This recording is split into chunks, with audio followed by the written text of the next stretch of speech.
오늘은 11월 1일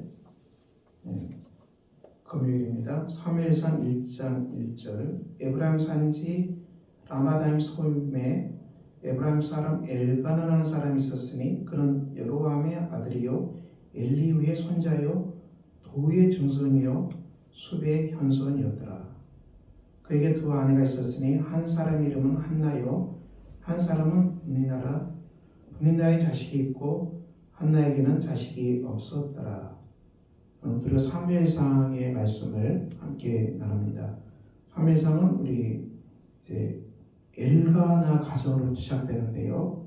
이 가정의 얘기가 나오는데 이 가정에 아내가 두 사람 있었다. 한 사람은 한나, 한 사람은 분니나인데 분니나에는 자식이 있었는데 한나는 자식이 없었다. 자식이 없었다는 것은 굉장히 큰 고통이죠.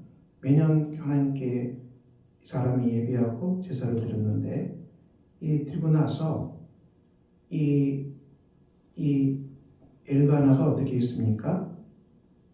그 한나에게는 갑절을 주었어요. 재물의 분깃을 갑절로 주었다. 왜 그랬습니까? 한나를 위로하기 위해서 그렇게 하였지요. 그렇지만 이 한나는 자녀가 없기 때문에 늘 마음이 아픈 사람입니다. 그래서 그 분니나, 아이가 있는 분니나가 괴롭히는 것입니다. 한나를 괴롭혀요. 너는 아이도 못 낳느냐? 아이가 없는 걸 보니 너는 하나님께 은혜를 받지 못한 사람이다. 하나님의 사랑을 받지 못한 사람이다. 뭐 이렇게 공격했겠지요. 우리가 지금도 자녀가 없는 것은 굉장히 고통스러운 일인데 그 당시에는 더 심한 고통이었습니다. 그래서 이 한나가 마음이 괴로워서 하나님께 기도하고 통곡하며 소원하며 기도하죠.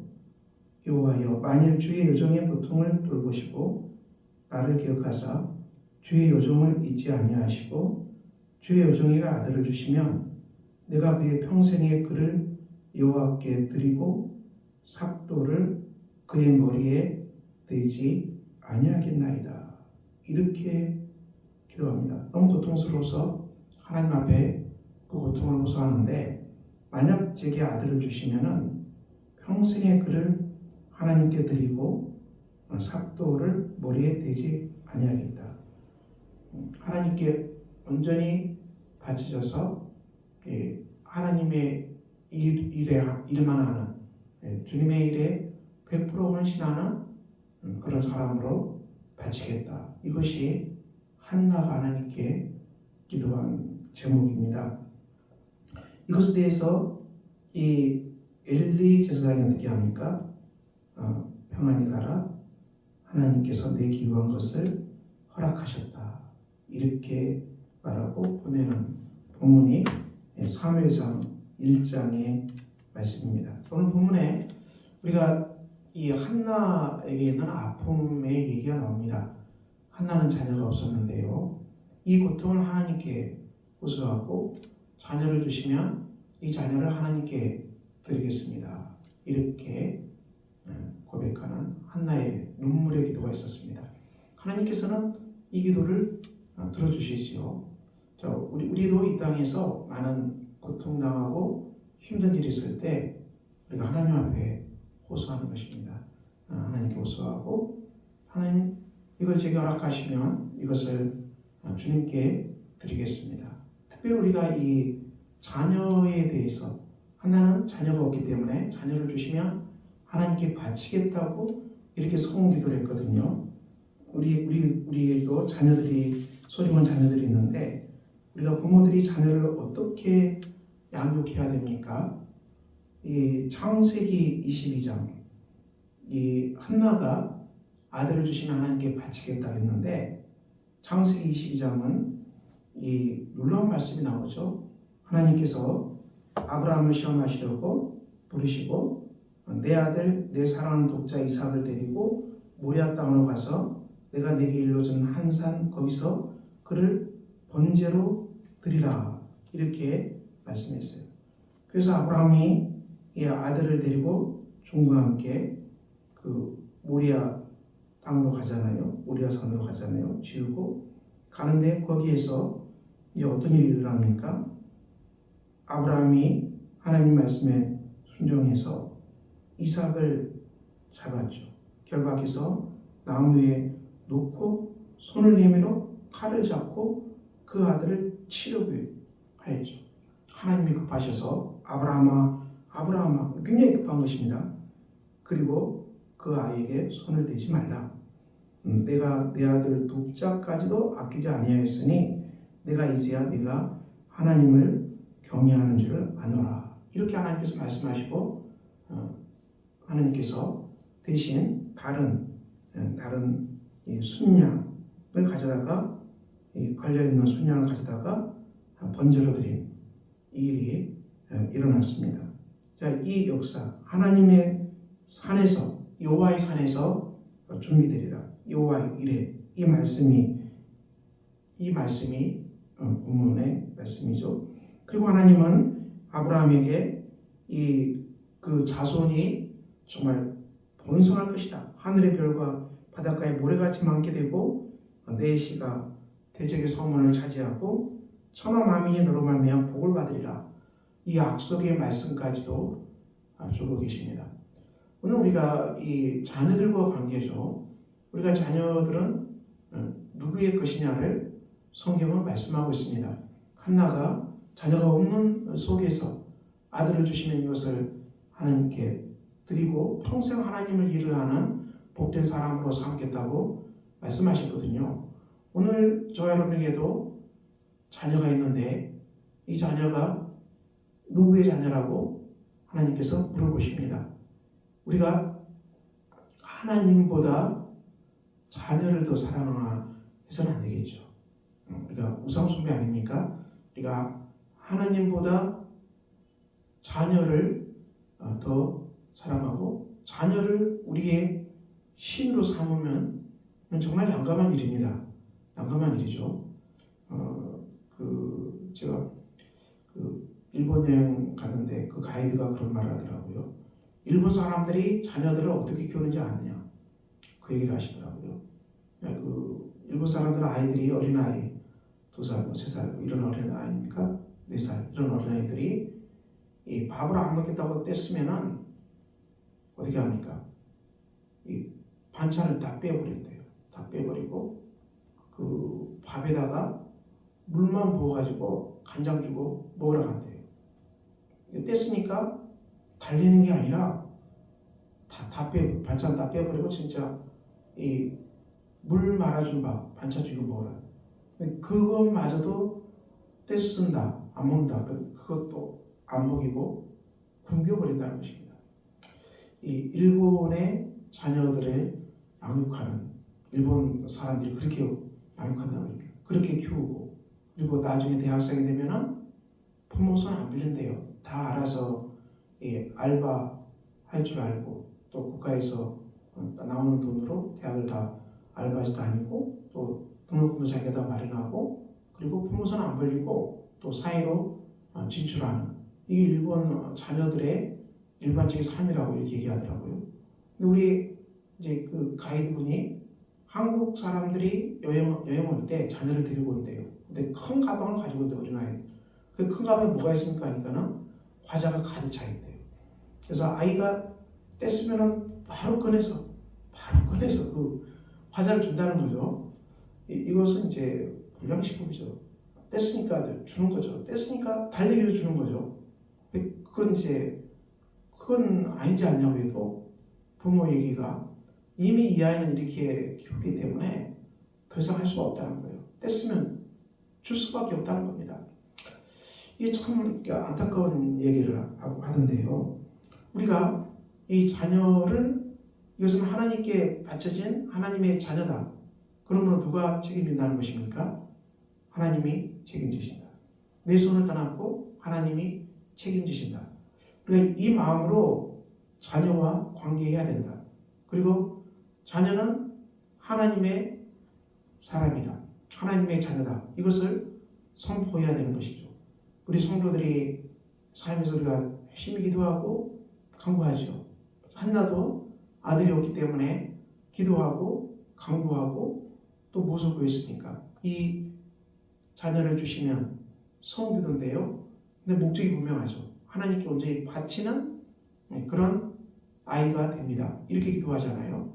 우리가 하나님 앞에 기도하는 많은 제목들이 있습니다. 하나님께서 우리가 기도하는 건 물론 귀하지만은 막 떼쓰고 막 우리 욕심을 채우기 위해서 구하고 우리 욕심대로 하나님 앞에 조르고 그런다고 해서 하나님이 우리 욕심대로 우리가 욕심대로 구하는 것을 들어주십니까? 아니죠. 우리의 기도도 하나님의 선하시고 기뻐하시고 온전한 뜻을 찾아가는 긴 씨름이 있는 것입니다. 우리가 물론 기도하는 것 중요합니다. 기도를 포기할 수는 없어요. 그렇지만 그 기도 속에서 내 욕심이 아니라 내 정욕이 아니라 하나님의 선하시고 기뻐하시고 온전한 뜻을 계속 찾아가는 것이 기도겠죠. 우리 삶에 눈물이 있고 고통이 있고 아픔이 있겠지만 우리가 그것이 단지 우리의 정욕, 우리의 욕심을 하나님 채워달라고 뭐 이렇게 떼쓴다고 하나님이 들어주십니까? 하나님께서 우리의 떼쓴다고 우리가 막 운다고 그것에 응답 하지는 않죠. 하나님은 분명하게 공의와 사랑이라는 원칙으로 우리와 관계하시고 십자가와 부활로 관계하시고 복음 안에서 우리가 관계하시고 하나님 나라 가운데서 관계하시고 하나님의 선하시고 기뻐하시고 온전한 뜻 가운데서 하나님께서 우리와 관계하시지 전능하신 하나님이 우리가 막 떼쓴다고 해서 뭐 다 줍니까? 하나님 앞에 떼쓴다고 로또 당첨되게 해달라고 막 떼쓴다고 하나님이 로또를 주시겠습니까? 그런 일이 일어나지 않습니다. 그러면 우리가 어떻게 살아가야 되냐? 자녀도 마찬가지겠죠. 자녀와 관계도 하나님 안에서 우리가 자녀를 볼 때마다 너는 하나님의 자녀다. 그리고 너가 하나님의 뜻 안에서 하나님의 공의와 사랑을 따라서 살아가야 되고 너의 행동이 하나님의 말씀에 맞는지를 비춰봐야 된다. 너의 지금 행동이 하나님의 말씀에 정말 맞는지 하나님 말씀에 순종하는지 너의 삶을 비춰봐야 되고 너의 삶이 하나님 말씀을 따라서 자라가야 된다. 이것을 우리가 어릴 때부터 교육하고 어릴 때부터 우리가 그것을 훈육해야 돼요. 아이들이 막 떼쓰고 막 한다고 해서 그 아이들 다 주면 어떻게 하겠습니까? 일본 여행 간 그 한국 사람 늘 큰 가방 들고 다니고 아이들이 떼쓰면은 바로 꺼내서 과자를 주는 그 엄마의 역할. 이게 아이를 사랑하는 것입니까? 아이를 망치는 것이죠. 우리에게 있는 이 소중한 삶, 소중한 자녀, 귀합니다. 귀하기 때문에 우리는 더더욱 하나님의 선하시고 기뻐하시고 온전하신 뜻 안에서 이 아이를 양육해야지 아이가 떼쓴다고 막 해주는 것은 아니란 얘기죠. 오늘 한나가 그 기도를 하나님께 드렸고 아브라함도 하나님께 자녀를 바쳤습니다. 우리에게 있는 귀한 아들, 너무 귀하기 때문에 우리는 하나님께 드립니다. 그리고 우리가 하나님보다 아들을 더 사랑할 수는 없습니다. 하나님 뜻보다도 아들의 욕심이 먼저일 수는 없습니다. 아들이 어떤 소망을 갖든 어떤 소원을 갖든 그것은 하나님 나라 속에서 조율돼야 되고요. 하나님의 선하시고 기뻐하신 뜻 안에서 그 아들의 삶도 조율돼야 되고 거기에 맞춰져야 되고 조정돼야 되는 것입니다. 그것이 우리의 삶의 기도 아닙니까? 자녀들이 세상에서 그냥 또 많이 벌고 출세하고 성공하기를 구하는 건 아니겠죠. 우리 자녀들이 사회 어느 분야로 진출하든 어느 곳에 있든 하나님의 말씀을 따라서 순종하고 거기에서 하나님 나라를 구하고 하나님 주신 사명을 따라서 주님 안에서 복음을 따라 살아가고 주님 안에서 주님 사명을 따라서 맡겨진 일에 충성하고 주님 주신 사명을 따라서 사람들과 관계하고 복음을 전하는 그 사람으로 우리가 세우는 것, 이것이 우리가 자녀를 양육하는 목적이지요. 우리가 세상의 가치관대로 1등하고 세상의 가치관대로 출세하고 세상의 가치관대로 돈 많이 벌고 이런 자녀를 만드는 것이 우리의 목적이 아니라는 것입니다. 우리는 하나님께 드려진 자녀, 오늘 한나가 하나님께 자녀를 드리겠다는 소원기도를 하는데 아브라함은 이삭을 하나님께 온전히 바친 것처럼 우리에게 맡겨진 자손이 하나님께 드려진 아이임을 기억하고 우리가 그 사랑으로, 하나님의 사랑으로 아이를 양육하고 하나님의 사랑으로 아이를 세우고 그리고 하나님의 뜻 안에서 그 아이들이 하나님의 법을 따라서 순종하는 삶을 살아가도록 격려하고 주님의 온전한 사랑받는 자녀로 살아가도록 우리가 기도하고 양육하는 것이 우리 삶의 목적입니다. 오늘 이 한나의 기도 우리가 기억하시고 우리에게 맡겨진 자녀 이 은총 안에 있기를 예수 그리스도 이름으로 축원합니다. 기도하겠습니다. 아버지 하나님 복된 날입니다. 오늘 한나가 하나님 앞에서 눈물로 기도했듯이 우리도 우리의 자녀를 두고 눈물로 기도할 때 하나님의 선하시고 기뻐하시고 온전하신 뜻을 따라서 이 아이들이 하나님의 선하신 목적을 따라 살아가는 복된 아이들이 되게 하여 주시옵소서. 예수 그리스도 이름으로 기도합니다. 아멘. 하늘에 계신 우리 아버지의 이름을 거룩하게 하시며 아버지의 나라가 오게 하시며 아버지의 뜻이 하늘에서와 같이 땅에서도 이루어지게 하소서. 오늘 우리에게 일용할 양식을 주시고 우리가 우리에게 잘못한 사람을 용서해 준 것 같이 우리 죄를 용서해 주시고 우리를 시험에 빠지지 않게 하시고 악에서 구하소서. 나라와 권능과 영광이 영원히 아버지의 것입니다. 아멘.